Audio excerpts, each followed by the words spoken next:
Good evening, everyone, and Moadim Lesimcha, Chag Sameach. It's Sukkot now.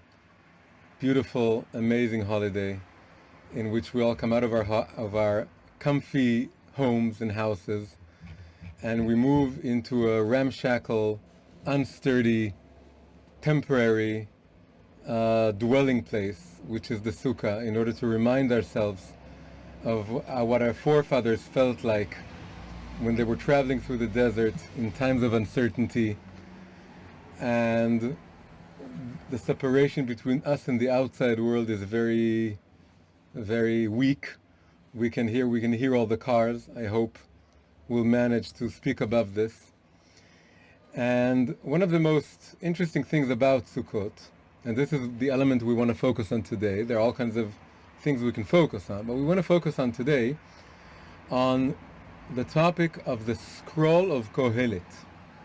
The scroll of Kohelet, also known as Ecclesiastes, which is a Greek word which comes from the word congregation or crowd, which is the Hebrew meaning of Kohelet as well, a kahal, because Kohelet is one of the names of King Solomon, the great king, but he was also called Kohelet because he would gather crowds around him. We are now living in a time, in the coronavirus time, in which we can't congregate. In Hebrew it's called lehitkahel. We can't create a kahal. It's actually the very same word that is used for Kohelet. It's the same word that we use now here in Israel when we're talking about that it's forbidden, absolutely forbidden, to create a crowd that's more than a few individuals, a few meters apart. It's the same word.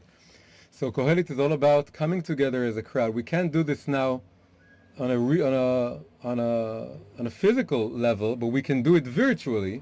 We're 16 people now, which is probably more than my sukkah can contain, which is really amazing. It means that although we can't congregate together in one place, the kahal that's even bigger, because it's virtual, it's online, we're in different continents, and we're coming together. It's very amazing. So we want to understand a little bit, touch a little bit on the topic of why the part from the Bible, the part from the Tanakh that we read on Sukkot is the scroll of Kohelet, the scroll of Ecclesiastes. There are 5 scrolls. On each of the festivals we read a scroll. So on Passover it's the scroll of the Song of Songs, and in Shavuot, the Festival of Weeks, it's the scroll of Ruth. And in the 9th day of Av, which is a negative day, it's the scroll of Eicha, which tells the story about the destruction. And on Sukkot, we read the scroll of Kohelet. So we want to understand a little bit about the connection between this scroll. What is the place in the Tanakh generally? It's a very deep and dense and sophisticated scroll. We're not going to open all its layers, but we want to touch a little bit upon its very meaning, what it's really all about. We want to sort of go over it very generally and understand what's going on there. What is it doing in the Bible? It's not obvious that it was contained in the Bible. When the Bible was edited, some of the books within it, there have 24 books, some of the books, it wasn't obvious that they're going to be there. It's not just in our eyes it's not obvious, it was never obvious. They were debating if it's going to come in. The Song of Songs was one of them, and Ecclesiastes Kohelet was another, and for good reason. It's very strange to find such a scroll in the Bible, and also we want to understand what it has to do with Sukkot. So we'll start with this. We'll start with that.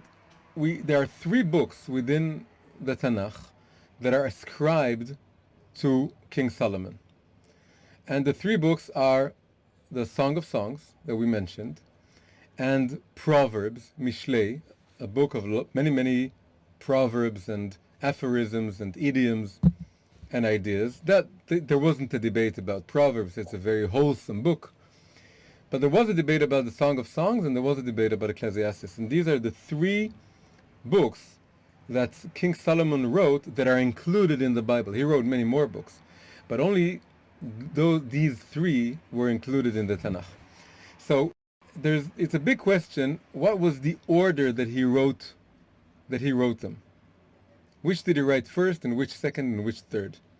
So the most common opinion is that when he was young, he wrote poetry. He wrote the Song of Songs, and it's a love song. When you're young, you're in love, and it's all you think about. And he wrote a very romantic, very beautiful Song of Songs, the Song of, or Solomon's Song as it's also called, and that was in his youth. And then as he matured and he became wiser, he started writing the book of Proverbs, Mishlei. That also has to do with his name, Shlomo and Mishlei. It's made up of the same root letters, and all of his essence, his being, was really all about coming up with metaphors and fables and ideas that help us understand the deep concepts of the Torah and why we need the wisdom of the Torah. And it's a book of wisdom. So that's the book of Proverbs. He wrote that when he matured. And then, so goes this interpretation, he wrote Kohelet when he was old and bitter. So it's the opposite extreme of the Song of Songs. And it also makes sense why these two writings were problematic. The youthful writing of the Song of Songs, because it's so, it appears to be very erotic, and that could be a problematic in a book that in the Tanakh, in the book of Jewish law, which has a lot to do with being modest and so on. And also what he wrote when he was old. When he was old, there's something about the book of Ecclesiastes of Kohelet that seems to be very, very pessimistic. So he was an old man. That's what it's. That's the basic explanation. Now, the other big conundrum that we have, other than what is it doing in the Tanakh generally, is what is it doing in the festival of Tabernacles, in the of Sukkot? Why? Because the festival of Sukkot is supposed to be the most joyous of all holidays. This is the holiday of which the Torah says, "V'samachta b'chagecha v'ayita ach sameach." You shall be merry in your festivals, and you should be only merry. The only thing you should be is extremely happy and joyful, and just a week of celebrating. And the joy of Sukkot is unsurpassed and unmatched in any other time of the year. That's what it was said.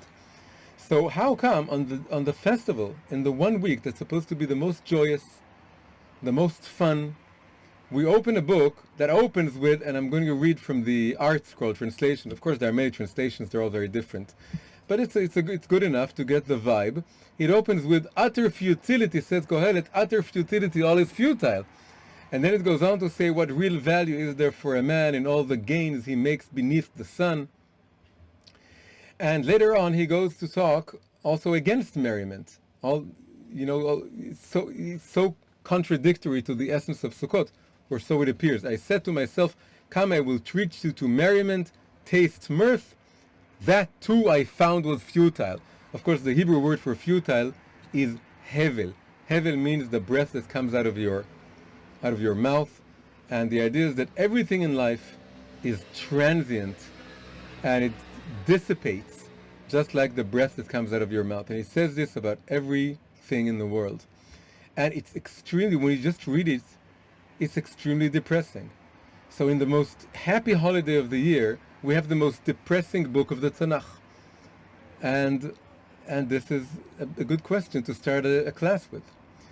And we'll just quote a few more pearls from the scroll. He says, "And so I loathed life, for I was distressed by all that goes on under the sun, because everything is futile and pursuit of wind." And then he says, "Then I accounted those who died long since more fortunate than those who are still living, and happier than either those who passed away already and those who now live are those that have not yet come into being and have never witnessed the miseries that go on under the sun." These are from the opening chapters. Later on, it becomes more complicated. And then he has some verses that speak of the merits of happiness and of the merit of being alive. He says it's better to be a dog who's alive than a lion who's dead. So there's a lot of inner contradictions. But the overall feeling, the overall emotion that this book evokes is of life being futile and life being pointless. And that's the general feel that we get of the book, excluding the last chapter, and especially the last two verses, in which he suddenly switches direction and he finds meaning in life. But that's the 12th chapter. We have 11 chapters which are generally, broadly speaking, very pessimistic, and in the end he finds some meaning, but it appears so small in comparison to the rest, so the question really still remains. Why not just write the final chapter? Why not just write the final line in which it says there is a purpose to life, which is to serve God? That's what it says in the final two verses, especially the verse before last, which we read last. We're going to look at those verses in a minute. So it's very confusing. We have this happy holiday. We enter the Sukkah. There's a roof of vegetables over our head. We're holding vegetables. Everything is alive when you're holding vegetables. If the vegetables aren't alive and they're not green, you can't use them. And so it's true that we experience the transiency of everything, but it's in a very joyful way. And then we're stuck in the Sukkah with this very bitter old man. I'm exaggerating, but that's the feeling when you're studying Kohelet in the Sukkah and you don't figure out what the secret here is. So that's what we want to understand. And even the street just became quiet for the dramatic impact of now we want to figure out what this secret is all about. So we're going to start with this, with making the following the point. As I said, there is a bigger question in the background. The bigger question in the background is, what is this book doing in the Bible at all? And the reason this is a big question is that when you look at the Bible, historically, when you're comparing the Bible to other religions and mythologies and cultures that existed in the world pre-biblical times or in early biblical times, when we're talking about the Torah being given, and then later on as it's being written, as the later aspects of it are being written. So the Torah, the 5 books, are given during the 40 years of the desert, but there's a lot of history, human history, that precedes this time. And then over the next few centuries, the books of the prophets are written and the writings are written. And throughout this time that the Bible is formed. When you look at this time and the time preceding this, and you look again very, very broadly, you can see the following idea. You can see that in many ways the Bible is an answer to a very basic tenet that the world was holding on to pre-biblical times. And that tenet, or that idea, was that time is cyclical, that time is circular, that it's a wheel, the wheel of time. And the wheel of time repeats itself endlessly. This has been called by researchers or people who study religion and comparative religion, they called it the myth of eternal return. The myth of eternal return is the idea that's prevalent in almost all universal global mythologies, and that this is the idea that time repeats itself endlessly. Whether this is a good experience or a bad experience depends on the culture, and we'll see this in a minute. But generally speaking, primitive cultures venerate the circle of time. They venerate the circle of the seasons, which is the yearly circle, or the monthly circle, the circle of the moon, the cycle of the moon, or the cycle of human life from being born to dying. And it's really part of revering or venerating nature. In Hebrew, the word for nature, teva, is the root of the word tabat, which means ring. Ring, a circular ring. And nature come from the exact same root. Nature is cyclical. You have the cycles of, as I said, the moon and the sun and the seasons and the day, and everything is moving in circles, the planets are moving in circles. And primitive man saw this as the ultimate truth, and his life revolved around this idea of the circle. So he would dance in circles, And primitive music is also rhythmical. When in music you have rhythm and melody. Rhythm is something circular, it's repetitive. Melody belongs to a later stage in the development of culture, when it starts developing a story. A story develops, it's not repetitive, it's not circular, but melody comes after rhythm, and it's based on rhythm. But primitive music, tribal music, is all about rhythm and dancing in circles around the fire. And this is in many ways, the strongest, most basic motif of all primitive, basic mythologies in the world. They all spoke about the different changes in life as coming out and coming back in to this circle. The circle was the ultimate truth, and our purpose was to melt into this circle, to join the circle of life, the circular dance of life. And creating a line means breaking the circle. Creating a line was a bad thing, was considered a negative thing. History, linear time, linear development was something that was considered negative because it changes the eternal repetition of the circle of nature and the circle of the cosmos. And this is, and you can look this up if you Google the idea of the myth of eternal return, you can read a lot about this. And it's so prevalent in so many cultures, you can't ignore it. And when you can think about it, it's very intuitive, because if you look at nature, that does appear to be the ultimate meaning of everything. The sun rises and the sun sets, and the moon waxes and the moon wanes, and the seasons, you have the tree shedding its leaves, and then it grows new leaves, and everything is cyclical. And they wanted to echo this and repeat this. And in many ways, primitive religion also envied animals, because animals take this circle very easily. They don't mourn their dead, and they live the cycles of nature without any inhibition. They don't contemplate suicide. They don't contemplate where is the circle coming from. And early man, primitive man, if you look at all the totems and all the earliest kinds of idols, the earliest idols weren't anthropomorphic. They looked like animals. And that was part of trying to worship nature. When you worship nature, you want to be like an animal. Now, after this stage came another stage in which more sophisticated religions and more sophisticated philosophies and mystical systems, they took the opposite view. And they said that our purpose in life is to break free from the circle. The circle wasn't good, now it became bad.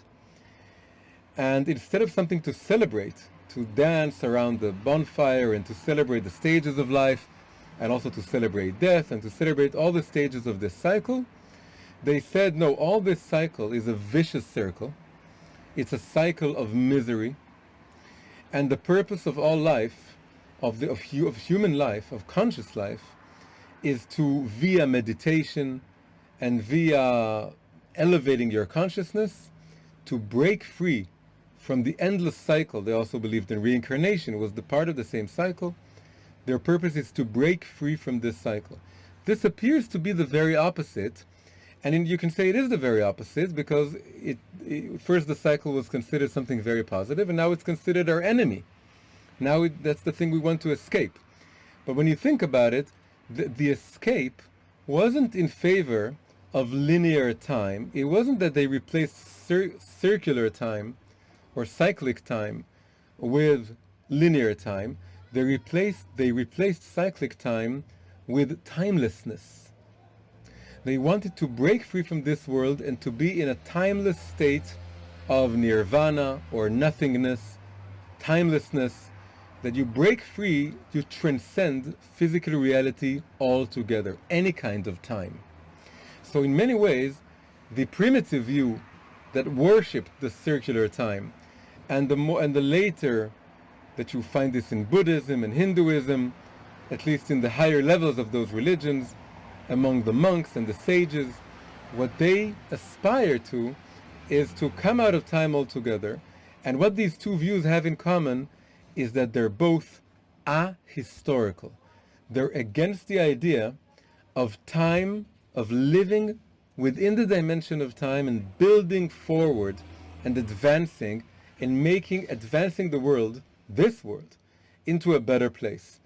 The idea of linear time and progression and growth and developing the world and really redeeming the world exists in neither of these two worldviews. It doesn't exist in the primitive worldview that worships the circle, because if you want to change something, it becomes wrong. You have to preserve the circle. And it also doesn't exist in the religion that wants to leave this world and to transcend this world and come out of this and remove the shackles of this world, because it doesn't want to redeem this world. It doesn't care about this world anymore. And in many ways, when you look at the Bible is one huge reply to this kind of worldview. It starts in Genesis, but as opposed to the most mythologies that also may have a kind of Genesis, they have reality coming out of some primordial void. But if you look at the way they end, you can see this in Norse mythology and in Greek mythology, reality ends up coming back into the void. It dissolves, it disintegrates because of this cyclical worldview. This is why Greek culture ultimately saw this world as one big tragedy. That's the source of the tragic worldview, and the reason that the highest form of art in Greece was the tragedy, because that's how they perceived nature. And their mythologies echoed this with the idea that everything goes back into the void.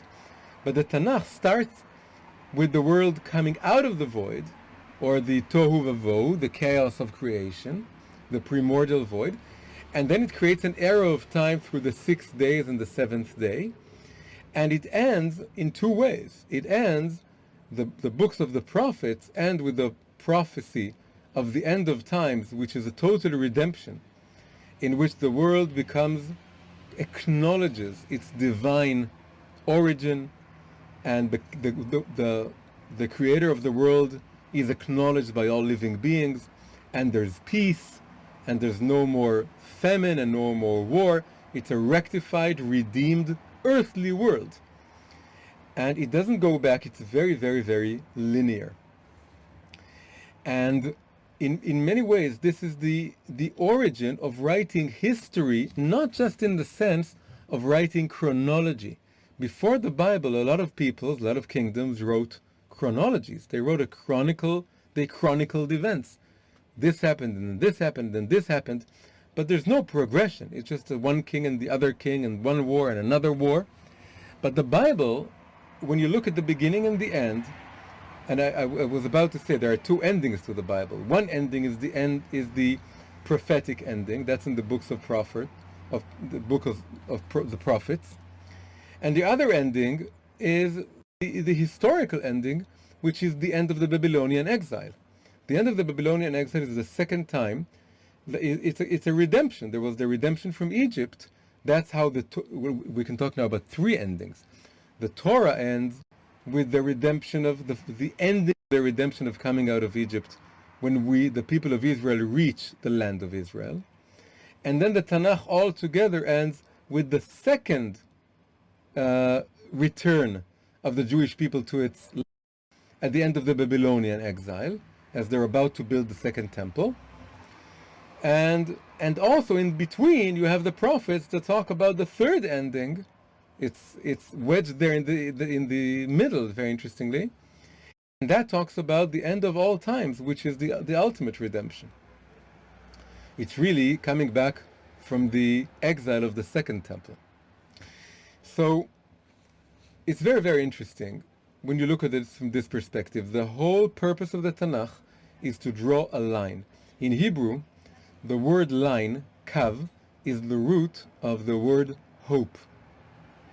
You can say that when the Tanakh draws this linear line and tells us that although the circles of time, of the seasons, week and the month and all these, they exist and they're part of, and you have to do, you need holidays and you need to celebrate all the all the different stations in the cycle of life and in the cycle of the year. And but by putting them in the context of a linear vision of history, those circles become a spiral of progression.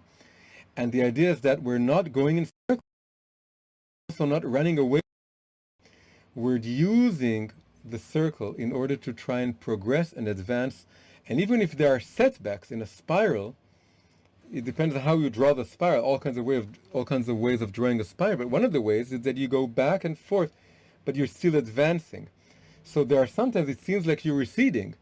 For example, if we, like I said, the Torah ends with us coming to the land of Israel, but then later on we're exiled. And then the books of Ezra and Nehemiah tell us about coming back. So even when we're exiled, it's really part of a progression. We never assume, oh, so now that the Babylonian exile happened, it means we're just going back to Egypt and everything reverts back to the previous bad times. No, we're saying now it's in favor of coming back and building a temple that's somehow more advanced and creating a Jewish life that's more advanced. Even when we're going back, we're really going forward.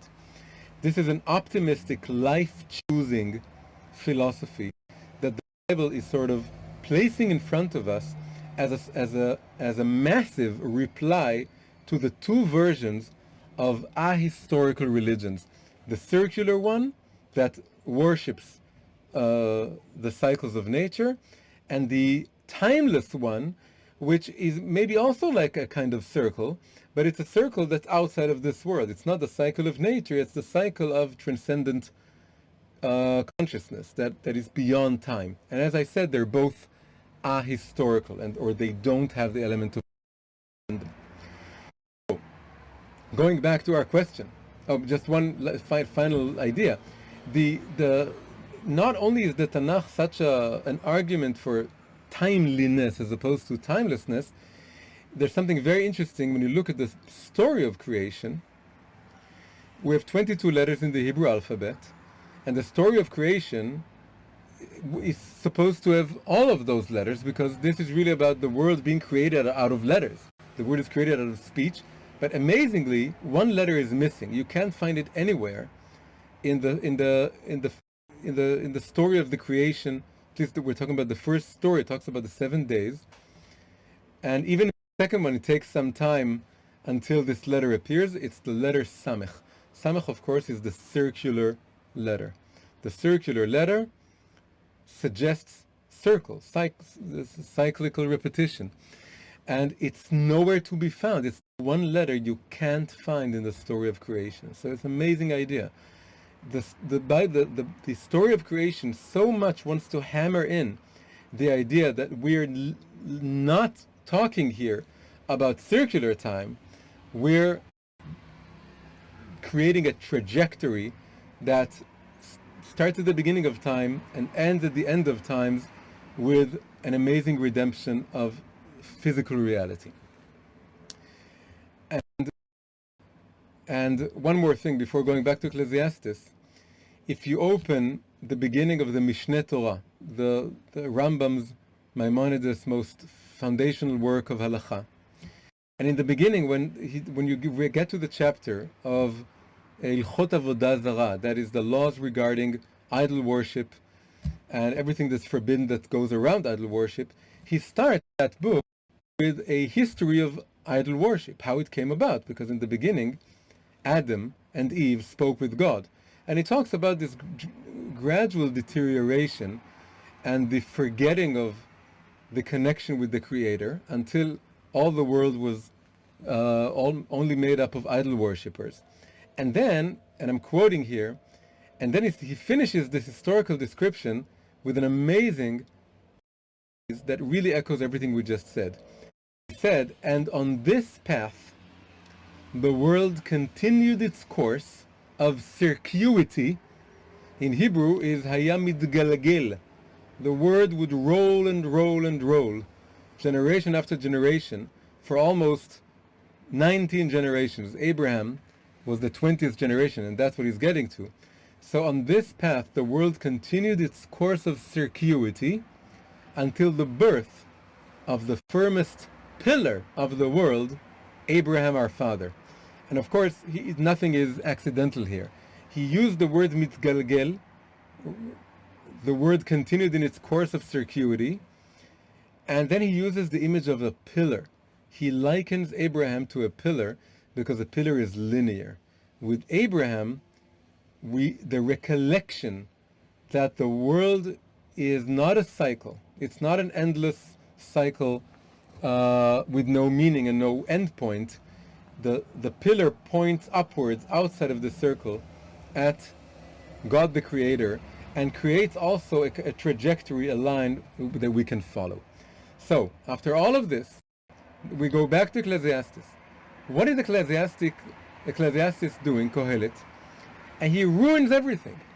Inside the Tanakh, which is all about coming out of the circle, we suddenly find a book that's all about the circle. And all he talks about is how everything goes in circles. That the wind goes and the wind comes back, and the sun goes and the sun comes back, and there's nothing new under the sun.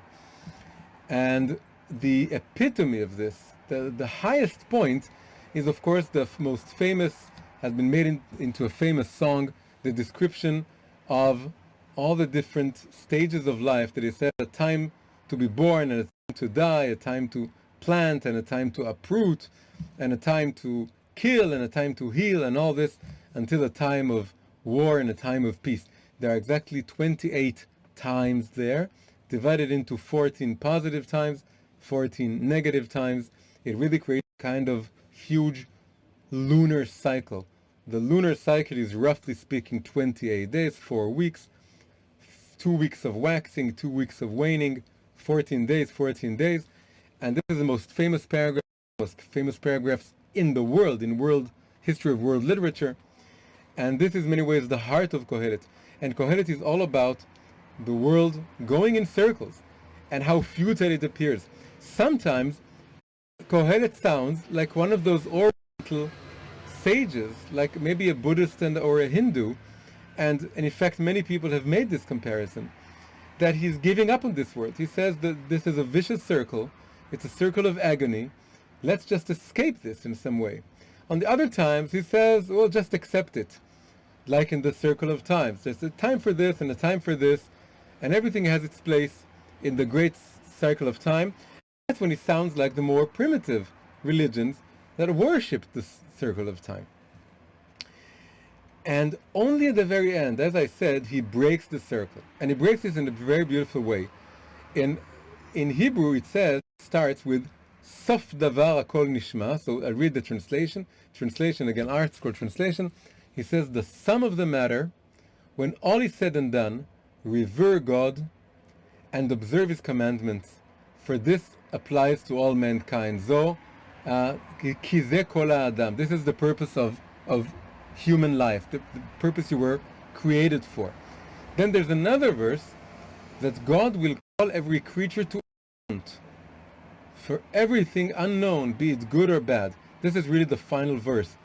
You have to account for what you did. There is a judge after all these circles are ended. Judge, this judge. But it's customary in Jewish tradition, you can find it in every Bible, that after this final verse, we go back to the verse before last. Sum of all the matter, when all is said and done, revere God and observe His commandments, for this is the purpose of mankind. Now, interestingly, this verse, that's last one before last, and then is again put in the end, starts with the letter Samech. The one letter that's missing, story of creation, is here. It starts this final or ultimate or penultimate verse, or penultimate turned ultimate, but the word is sof, end. It's like he's breaking. He's using the letter of the circle, Samech, but the word is sof. He breaks the circle, breaks the spell, and he says we can come out of the circle.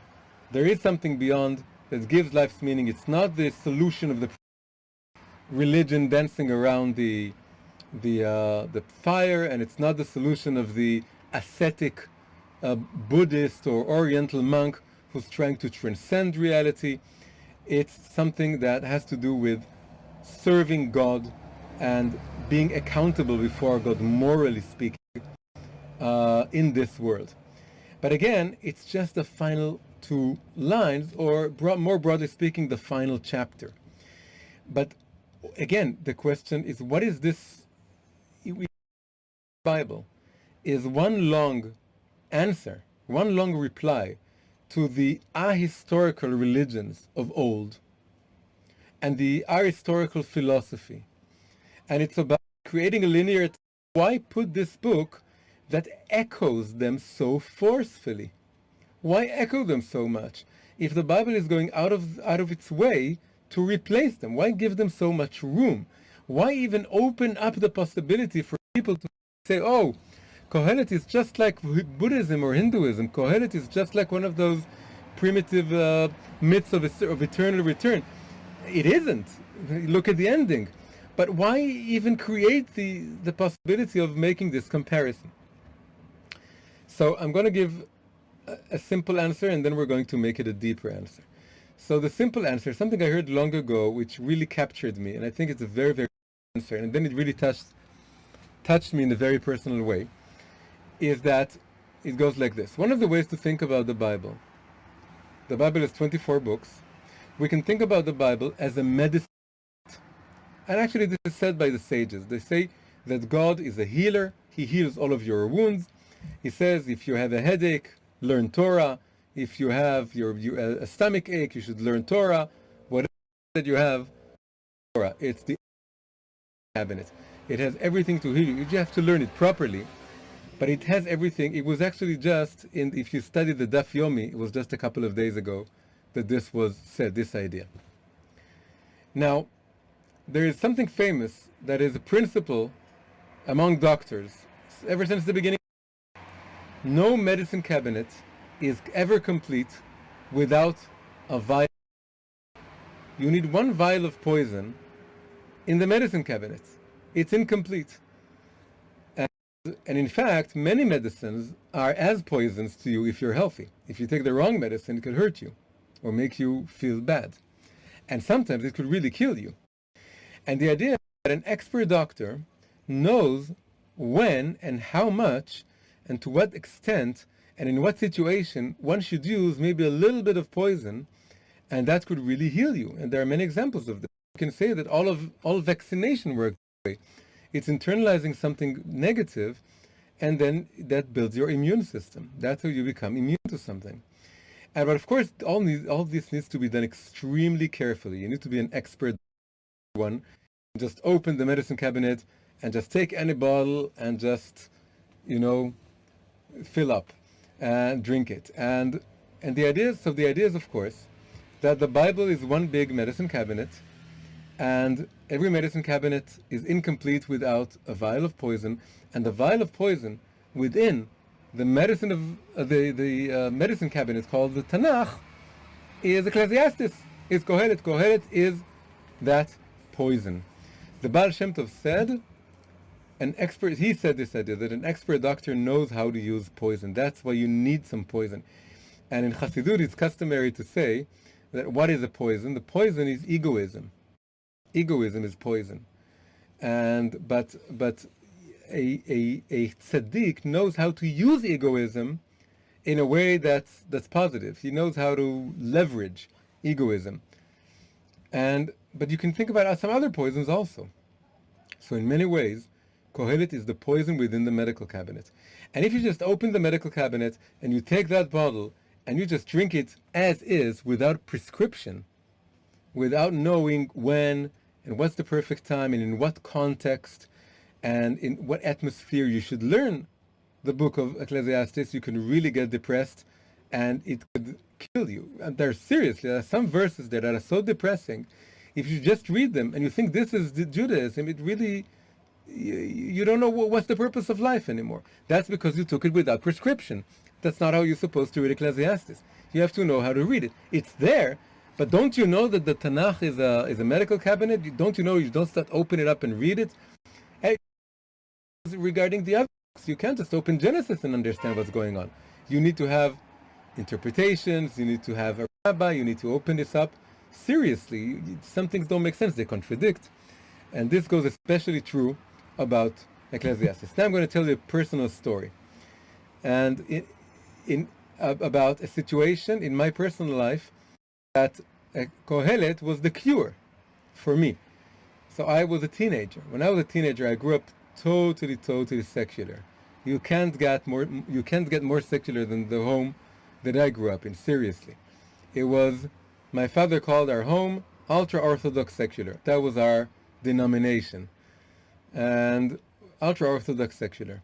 No mezuzah, no bar mitzvah, and a lot of cynicism regarding anything religious and anything Jewish, in many ways.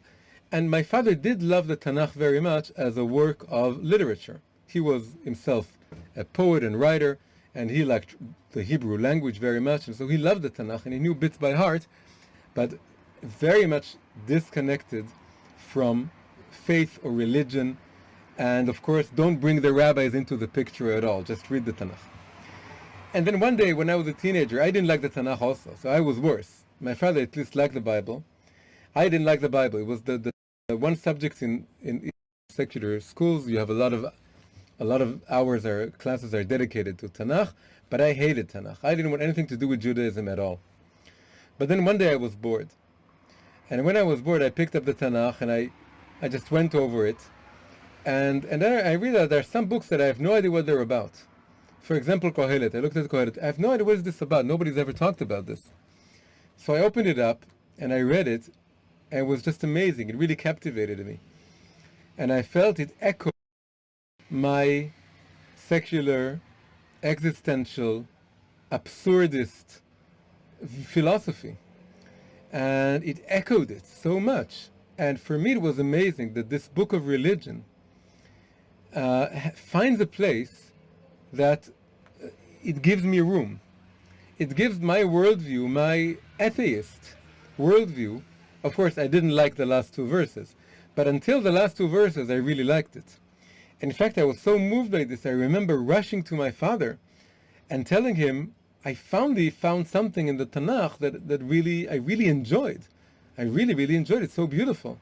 And he smiled. He said, of course, good morning, join the club. It's a beautiful book. And for me, this was like a tiny moment, long before I dreamed that I would be so immersed in studying Judaism, that the Tanakh touched me. And so this is, I think, an example, and of course it's not just me, many people have this experience, that there's something comforting, ironically, there's something very comforting about Kohelet being there and echoing the apparent meaninglessness or futility of life. And there's something about talking about faith, redemption, providence, there being a judge, there being someone who governs reality, having all these ideas without giving some room to the fact that down here, it doesn't appear this way most of the time. And a great deal of the time, it appears that we're very much alone, things don't make sense. And there's something amazingly comforting. If you come to someone and you tell him, if you come with this higher truth about there being a God and a higher truth, and everything is progressing and everything is advancing, but you don't address the experience of being down here in the dark, and down here going in circles and not understanding why we're going in circles, and having this endless cycle of exile and problems and illnesses and wars and being tired and not understanding things, it doesn't ring true. This whole talk about redemption and providence, it doesn't ring true, but it does ring true if you give some room. So this is the poison. It's a poison, but if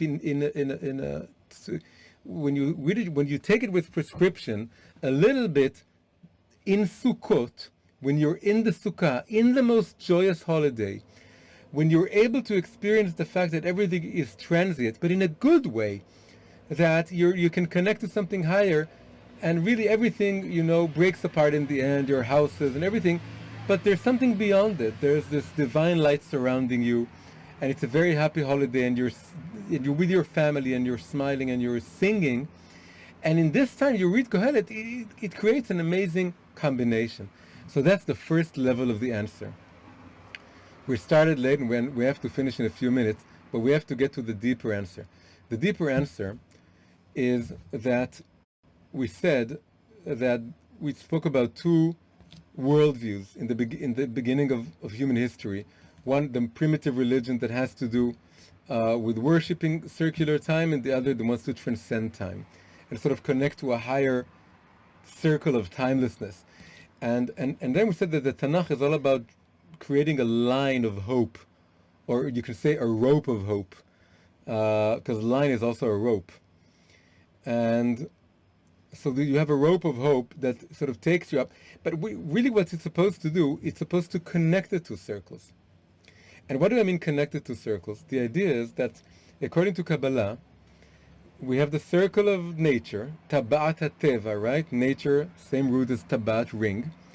But you also have something called the surrounding lights, the divine surrounding lights.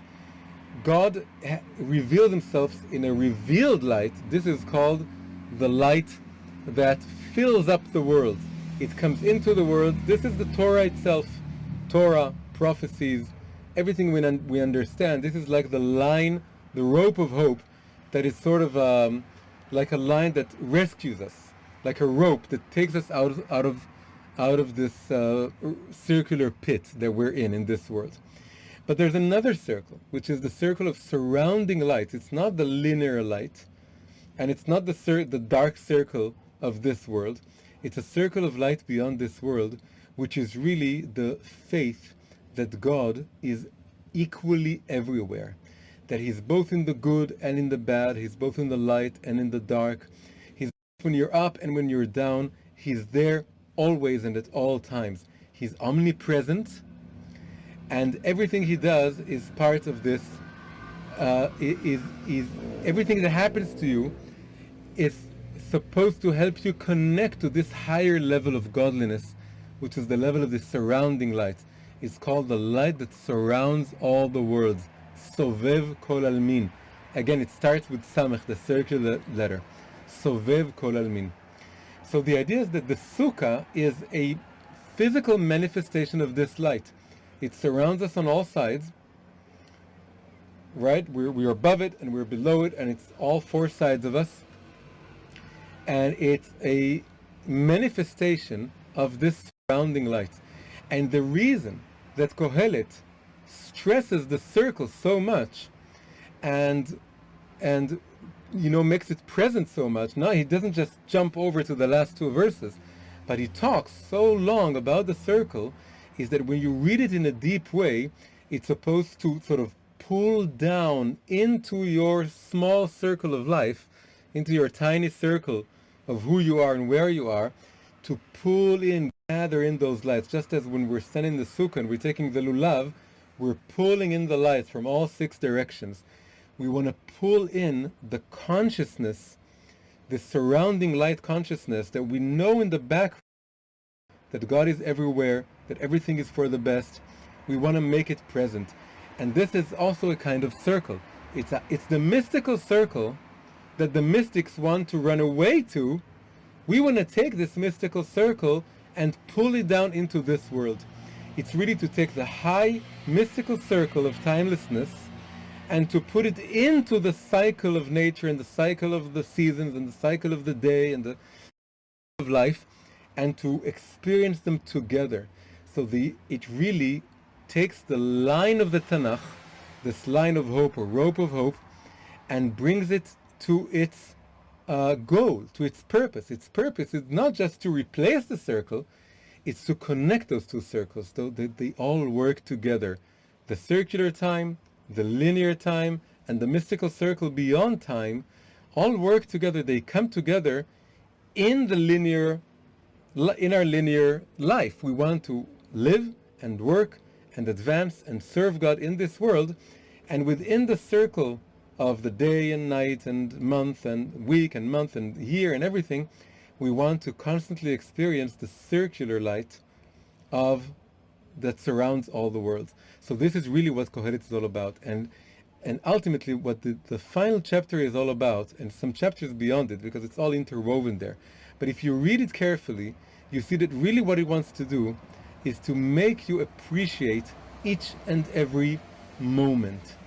It wants to make you appreciate each and every. This is the idea of the Sukkah that's so transient. Now it's here and tomorrow it'll be gone. But you can capture the moment. It's the Jewish carpe diem. Capture the day, capture the moment, but not just feeling as an maybe the original.